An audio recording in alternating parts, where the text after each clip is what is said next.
Assalamualaikum warahmatullahi wabarakatuh. Kawan-kawan sekalian, kembali kita berjumpa di Jejak Semesta 65 Channel. Dan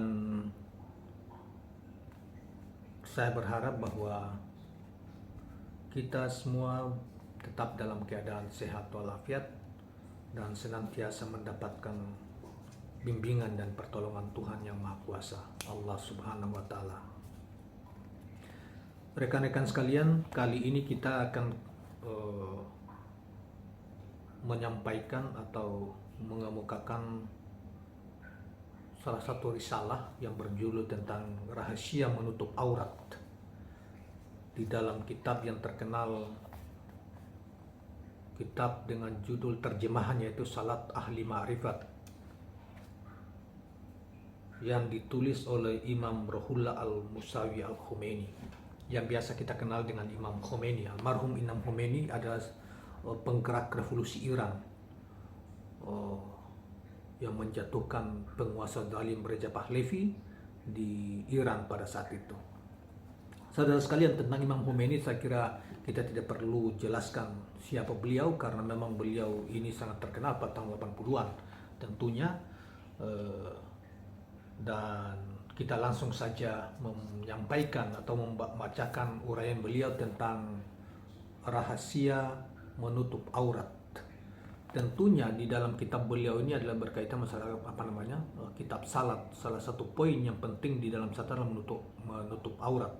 Sehingga sebelum kita mengemukakan artikel lain yang berkaitan dengan salat, baiknya kita coba mendengarkan atau mengemukakan artikel atau risalah, salah satu risalah dengan judul ini di dalam kitab beliau yang kita sudah sebutkan tadi. Baiklah kawan sekalian, kita langsung membacakan apa yang ditulis oleh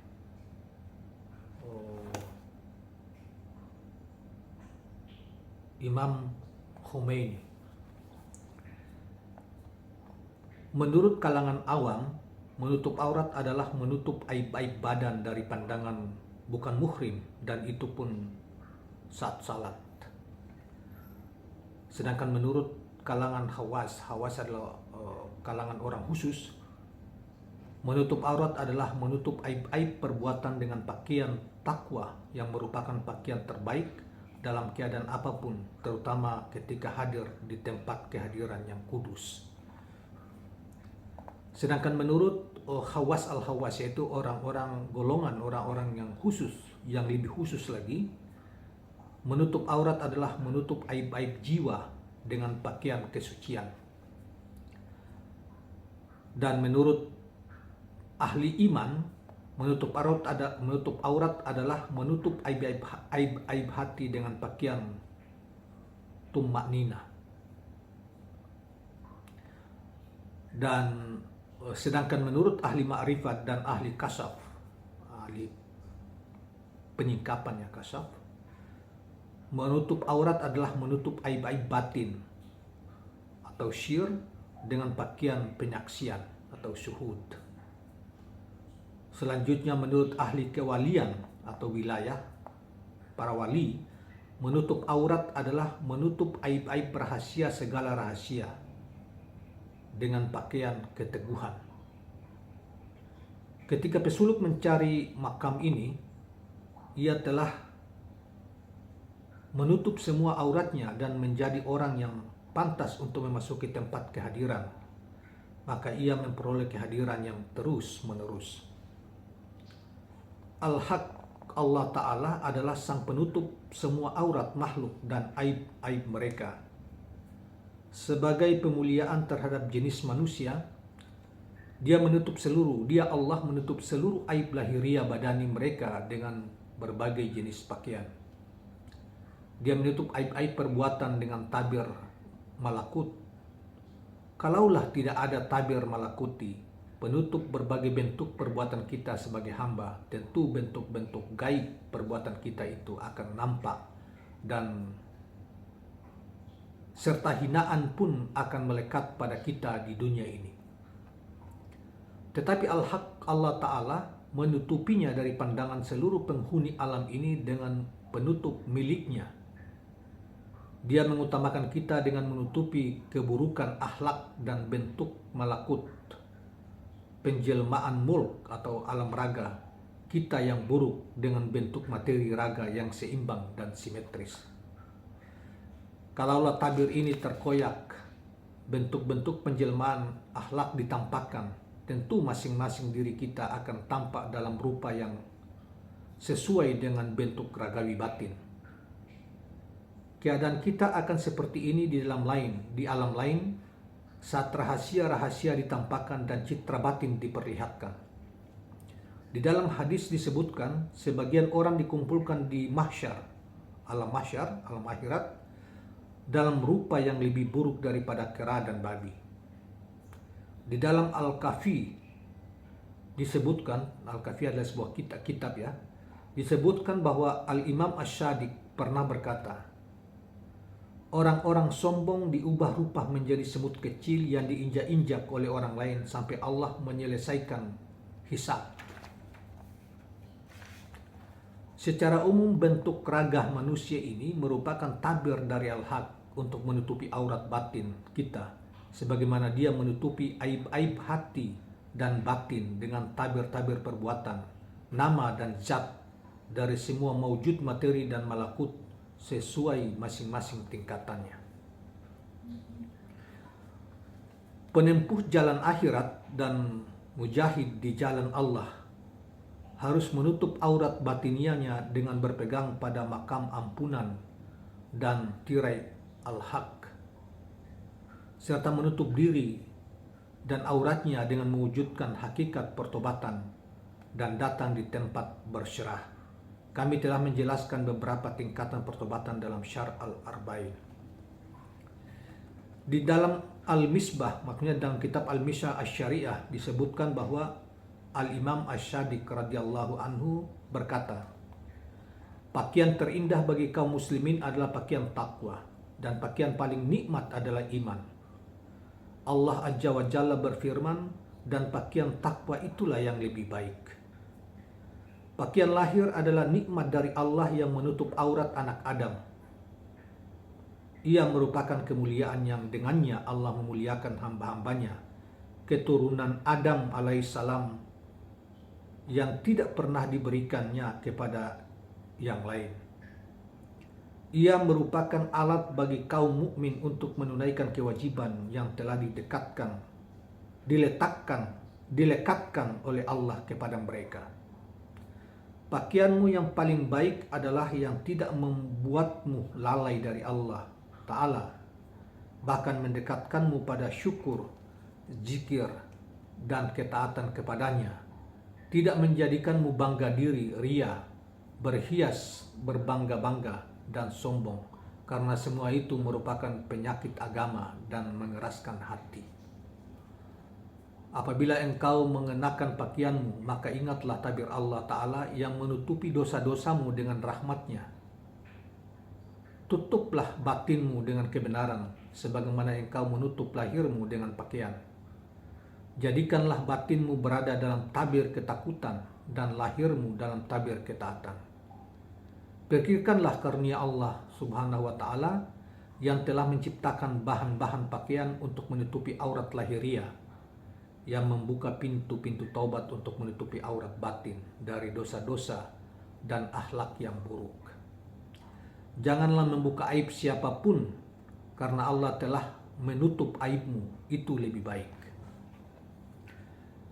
Sibukkanlah dirimu dengan mencari aib diri sendiri, berpalinglah dari sesuatu yang tidak berguna bagimu. Waspadalah agar engkau tidak menyia-nyiakan usiamu untuk pekerjaan orang lain, dan orang lain mengembangkan modalmu, sementara engkau membinasakan dirimu sendiri. Sungguh lupa pada dosa merupakan hukuman terberat dari Allah Subhanahu wa Ta'ala di dunia ini, dan sebab tercepat yang mendatangkan siksa di akhirat. Selama hamba sibuk dalam ketaatan kepada Allah Ta'ala, mengenali aib dirinya, dan meninggalkan sesuatu yang mendatangkan keburukan pada agama Allah, maka ia berada di tempat yang terhindar dari segala penyakit dan tenggelam dari samudra rahmat Allah Azza wa Jalla, serta memperoleh bermacam mutiara faedah hikmah dari dan bayan. Bayan itu ada tanda atau petunjuk. Dan sebaliknya, selama ia lupa pada dosa-dosanya, tidak mengenal aib-aib dirinya, dan masih bersandar pada kekuatannya sendiri, maka ia tidak akan pernah beruntung untuk selamanya. Kajilah dan cermati dengan seksama ungkapan yang serba meliputi ini. Bagi ahli ma'rifat dan pemilik hati yang suci, hal itu akan membuka pintu-pintu hikmah dan ma'rifat serta menjelaskan tata cara bergaul antara hamba dan al-haq. Pesuluk menuju Allah dan mujahid di jalan ma'rifat tidak boleh lalai dalam keadaan dan tingkatan apapun terhadap kewajiban peribadatan dan pemeliharaan tempat kehadiran rububiyah, kehadiran ketuhanan maksudnya. Ia harus menunaikan bagian hati dan ruh, bahkan dalam perkara-perkara biasa dan adab bergaul. Dan ia juga mestinya menyaksikan al-haq serta berbagai nikmat dan anugerahnya dalam segala sesuatu. Ketika mengenakan pakaian lahiriah, janganlah lupa pada pakaian takwa, pakaian iman, dan pakaian ma'rifat yang merupakan pakaian terbaik. Sebagaimana mesti menutup aurat lahir dengan pakaian lahiriah, juga mesti menutup aurat batin yang merupakan aib yang paling besar dengan pakaian batiniah agar dapat memandang kemuliaan Allah Ta'ala dan kelembutan zat yang maha kudus. Hendaklah mengenakan pakaian lahir untuk memenuhi kewajiban peribadatan dan pakaian batin untuk memenuhi adab menghadiri tempat kehadiran ketuhanan atau rububiyah. Hendaklah memilih pakaian lahir dan batin yang paling utama yang dapat mengingatkan kepada al-haq dan tidak membuat lalai. Dengan demikian mesti memilih pakaian lahir, jenis dan bentuk yang tidak menjadi sebab diturunkannya nafsu, tidak menyebabkan lalai kepada al-haq, dan tidak menjadikannya masuk ke dalam kelompok orang-orang yang ujub, ria, bangga diri, sombong, dan bersolek. Hendaklah diperhatikan bahwa bersandar pada dunia akan mendatangkan pengaruh-pengaruh aneh pada hati yang membuatnya binasa. Hendaklah diketahui bahwa pengaruh-pengaruh ini yang ditimbulkan pakaian kesombongan merupakan penyakit agama dan penyebab kekerasan hati yang merupakan induk penyakit batin. Jauhkanlah pakaian batin dari berbagai kepentingan untuk mencegahnya dari kemasukan setan dan nafsu ammarah bisu, agar tidak dihinggapi ujub, riyah, dan takabur, sehingga tidak bersikap sombong kepada hamba-hamba Allah dengan agamanya, atau dengan ketakwaan, ketaatan, kesempurnaan, ma'rifat, dan pengetahuannya. Tidak bersikap congkak, tidak merasa aman terhadap akibat perbuatannya dan makar Allah. Tidak merendahkan hamba-hamba Allah, sekalipun mereka memakai pakaian rakyat gembel dan pelaku maksiat.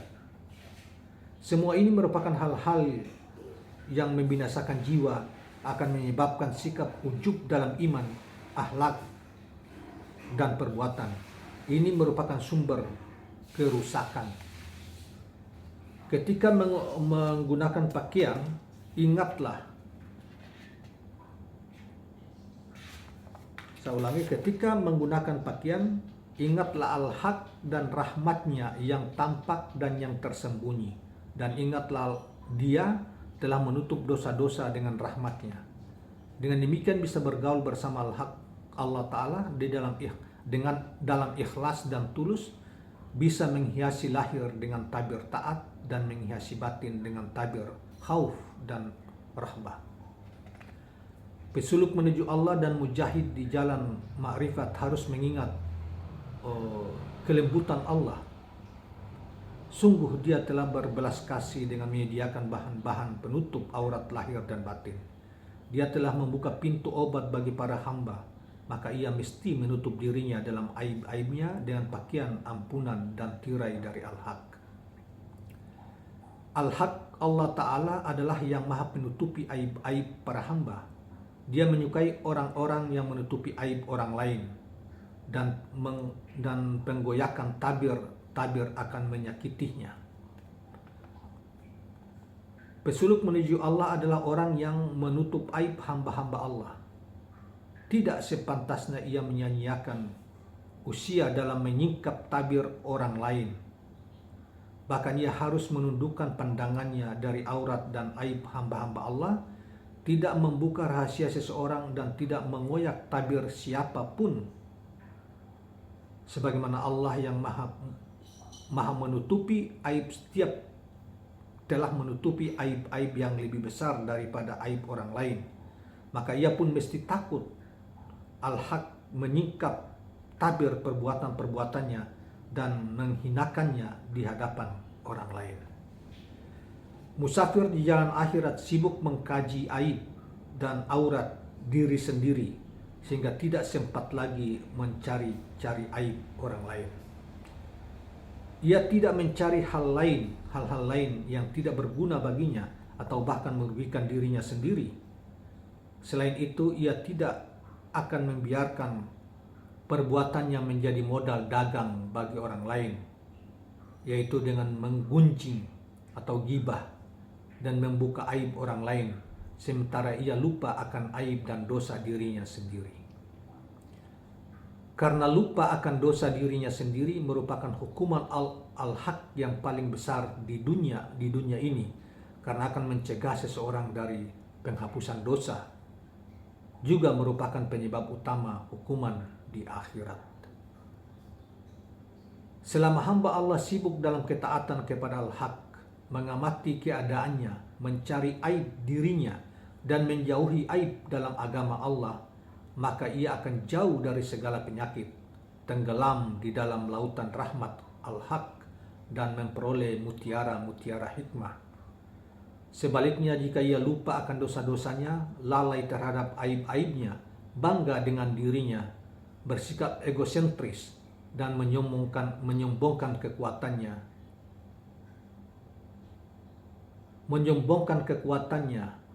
pangkatnya, kekuasaannya, hartanya, dan keadaan lainnya, maka ia tidak akan mencapai keselamatan dan tidak akan meraih kemenangan. Demikianlah saudara-saudara sekalian, uraian tentang rahasia menutup aurat di dalam kitab Salat Ahli Ma'rifat yang ditulis oleh Al-Imam Ruhullah Al-Musawi Al-Khumaini, yang kita kenal dengan nama Imam Khomeini. Saudara sekalian, sebelum kita akhiri, saya kira apa yang uraian yang kita kemukakan ini luar biasa, memang lebih dalam dari biasanya orang, baik dari segi bahasa maupun dari makna-makna yang ditampilkan. Sekalipun beliau ini adalah seorang Islam Syiah, tetapi bagi kita beliau adalah Syiah Isna Syariah yang mayoritas dianut di dunia Islam, terutama Islam Syiah, yang sangat dekat dengan dalam banyak hal dengan pandangan-pandangannya dengan Islam Ahlus Sunnah wal Jamaah. Bagi kita tidak ada masalah, itu hanya persoalan nama saja mazhab, walaupun ada beberapa hal yang memang secara furu'iyah atau cabang-cabang dalam konteks pemahaman mereka berbeda dengan Ahlus Sunnah wal Jamaah, tetapi mereka adalah muslim sebagaimana kita juga, karena mereka juga memiliki dasar-dasar Islam, rukun Islam, rukun iman relatif sama, dan pandangan-pandangan fikih yang lain juga sama dengan Ahlus Sunnah. Jadi kita tidak perlu mempersoalkan apakah Syiah atau Ahlus Sunnah wal Jamaah, karena sesungguhnya baik Ahlus Sunnah wal Jamaah yang kita mengklaim diri sebagai penganutnya dan atau mengikuti paham Islam itu yang dirumuskan oleh para ulama, yang berbeda dengan ulama-ulama Syiah yang mengabdikan diri dan sepanjang hidup mereka melakukan penghormatan terhadap para ahlul bait, ketua Rasulullah dan keturunannya. Kita tidak bisa mengatakan mereka lain dengan kita atau mereka bukanlah Islam misalnya. Itu suatu hal yang bodoh dan sangat tidak masuk akal. Oleh karena itu, saudara sekalian, marilah kita mencari hikmah atau ilmu dari berbagai sumber, apalagi masih dalam konteks sumber dengan sumber utamanya Al-Quran dan hadis yang masih sama. Sedangkan Rasul sendiri mengatakan bahwa kebenaran itu adalah khazanah atau kekayaan, kebenaran ilmu itu adalah khazanah yang hilang dari kaum muslimin. Oleh karena itu, dimanapun kita temukan, maka ambillah atau kita pungutlah. Saudara sekalian, demikianlah uraian ini, dan mudah-mudahan bermanfaat, menambah pengetahuan kita tentang apa yang kita barusan bacakan tadi tentang rahasia menutup aurat. Dan sebelum kita akhiri, jangan lupa subscribe, share, dan like channel ini. Terima kasih. Assalamualaikum warahmatullahi wabarakatuh.